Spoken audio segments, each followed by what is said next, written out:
വിനോദസഞ്ചാര രംഗത്ത് ജില്ലയുടെ അഭിമാന പദ്ധതിയായ ജൈവ വൈവിധ്യ സർക്യൂട്ട് 2026 പുതുവത്സര സമ്മാനമായി നാടിന് സമർപ്പിക്കുമെന്ന് മന്ത്രി PA മുഹമ്മദ് റിയാസ്. ആശ്രാമത്തെ പുനർജനി പാർക്ക് സന്ദർശിച്ച് നിർമ്മാണ പ്രവർത്തനങ്ങൾ മന്ത്രി വിലയിരുത്തി.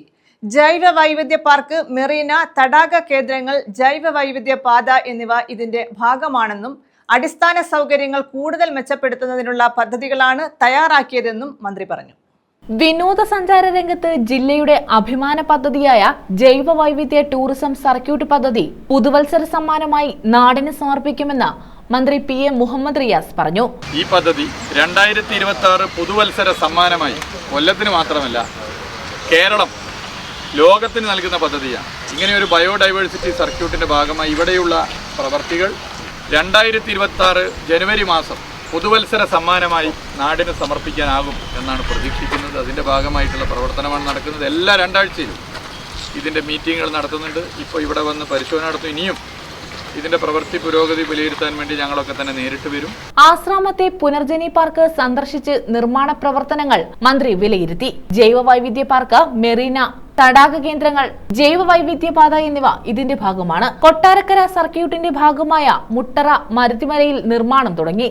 കൊല്ലം, തെന്മല എന്നിവയാണ് മറ്റ് സർക്യൂട്ടുകൾ. നിലവിലെ സൗകര്യങ്ങൾ പരിഷ്കരിച്ച് അടിസ്ഥാന സൗകര്യങ്ങൾ കൂടുതൽ മെച്ചപ്പെടുത്തുന്നതിനുള്ള പദ്ധതികളാണ് തയ്യാറാക്കിയതെന്നും മൺട്രോത്തുരുത്തിലെ വിനോദസഞ്ചാര സൗകര്യങ്ങൾ വികസിപ്പിക്കുമെന്നും മന്ത്രി കൂട്ടിച്ചേർത്തു. അഡ്വഞ്ചർ പാർക്ക്, കുട്ടികളുടെ പാർക്ക് എന്നിവയും കൂടുതൽ ആകർഷകമാക്കും. ഇത് നല്ല നിലയിൽ നടപ്പിലാക്കണം. ബഹുമാനപ്പെട്ട ധനകാര്യ വകുപ്പ് മന്ത്രി ഇതിൽ പ്രത്യേക പിന്തുണയാണ് ഈ വികസന പ്രവർത്തനങ്ങളിൽ ടൂറിസം വകുപ്പിനോടൊപ്പം നിന്നുകൊണ്ട് നടത്തുന്നത്. ശ്രീ KN ബാലഗോപാൽ പ്രത്യേക ഇടപെടലും അദ്ദേഹത്തിന്റെ പ്രത്യേക നിർദ്ദേശവും ഇതുമായി ബന്ധപ്പെട്ട് ഉയർന്നു വരുന്നുണ്ട്. ബഹുമാനപ്പെട്ട മുഖ്യമന്ത്രി തന്നെ ഈ പദ്ധതി സമയബന്ധിതമായി പൂർത്തീകരിക്കാനുള്ള ഇടപെടൽ നടത്തണം എന്ന് പറഞ്ഞിരിക്കുകയാണ്. ആശ്രമത്തിലെ ഈ പദ്ധതിയുടെ ഇതിന്റെ പ്രത്യേകത നിങ്ങൾക്കറിയാം. ഇപ്പോൾ ഉള്ള സ്ഥിതി നിങ്ങൾ നോക്കണം. ഇതിന്റെ മുമ്പത്തെ സ്ഥിതി നിങ്ങളൊക്കെ വിഷ്വലിൽ പകർത്തിയാണ്. ഇതാകെ മാറ്റിമറിക്കാനുള്ള ഉദ്ദേശമാണ്. ജനങ്ങൾക്ക് ഏറ്റവും ഉപകാരപ്രദമായി മാറുന്ന നിലയാണ് ഉണ്ടാവുക. അഷ്ടമുടിക്കായലിൽ 100 ഇരിപ്പിടങ്ങളോടുകൂടിയ ഫ്ലോട്ടിംഗ് റെസ്റ്റോറന്റും ആരംഭിക്കും.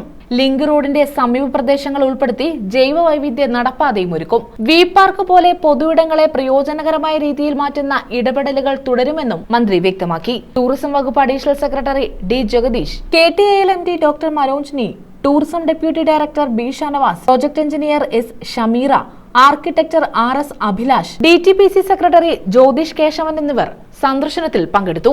ന്യൂസ് ബ്യൂറോ, കൊല്ലം.